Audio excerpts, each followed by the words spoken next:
maxkamadda gobolka Daadmareer ayaa maanta gudaha degmada Xaaji Saalax ka fulisay xukun isugu jira xadhig iyo ganaax lacageed taasoo ay ku rideedaysanahay ciidamada boolisku ku soo qabteen maandooriyaha khamriga waxaana halkaasi xukunka kaga dhawaaqay gudoomiyaha maxkamadda gobol degmo Cali Ismaaciil Maxamed. maxkamadda gobol degmo Oodwe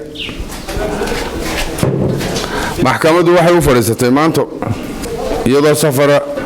degmada Xaaji Saalax dacwada ciqaabta oo lidku ah eedeysana Cabdikariin Maxamed Jaamac Amine Maxamed soddon jira ku dhashay Galole degan kaasoo lagu eedeynayo inuu galay dambiga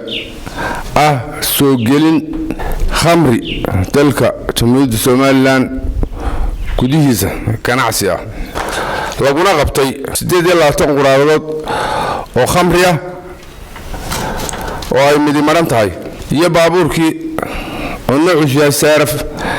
nambarkiisuna yahay 58 ibir 2 maxkamaddu markaa dhageysatay xaashida eeda xafiiska xeeraantu ku soo oogay eedeysanaha markay aragtay labada marxaati oo boolis kuwaasoo si buuxda u cadeeyay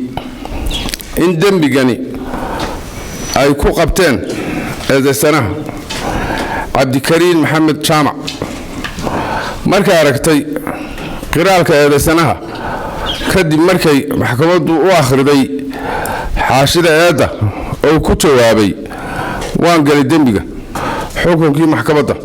waxay maxkamaddu ku xukuntay dambiile Cabdikariin Maxamed Jaamac 4 sano xariga 5 milyan oo ganaaxa waxa kale oo ay maxkamaddu ku xukuntay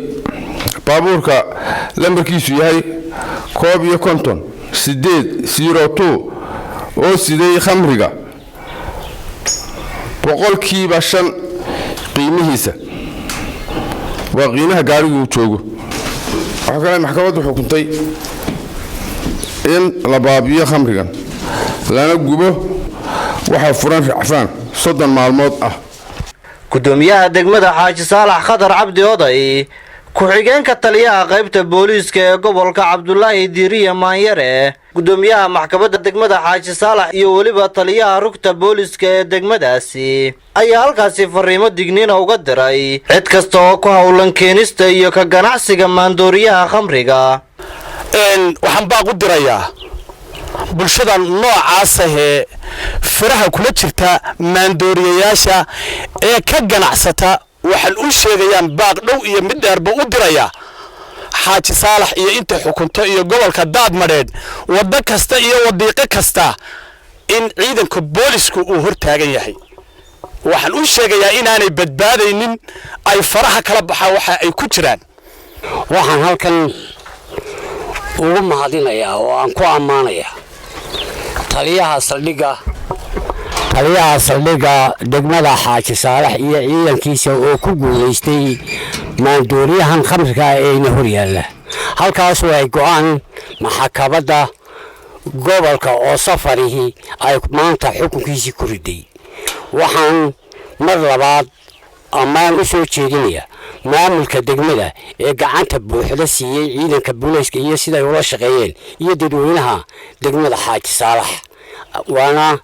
waxaan idin farayaa in sida iyo si ka sii badan u ilaalisaan wixii dalka dhibaato u keenaya cadow iyo maandoorisba gudoomiye ku-xigeenka gobolka Daadmareer ahna kusimaha gudoomiyaha gobolka injineer Maxamed Cabdullaahi oo ugu dambeyntii halkaasi ka hadlay ayaa waxa uu yiri qof walo maagan inuu khamri soo geliyo gobolka Daadmareer ama degmada Xaaji Saalax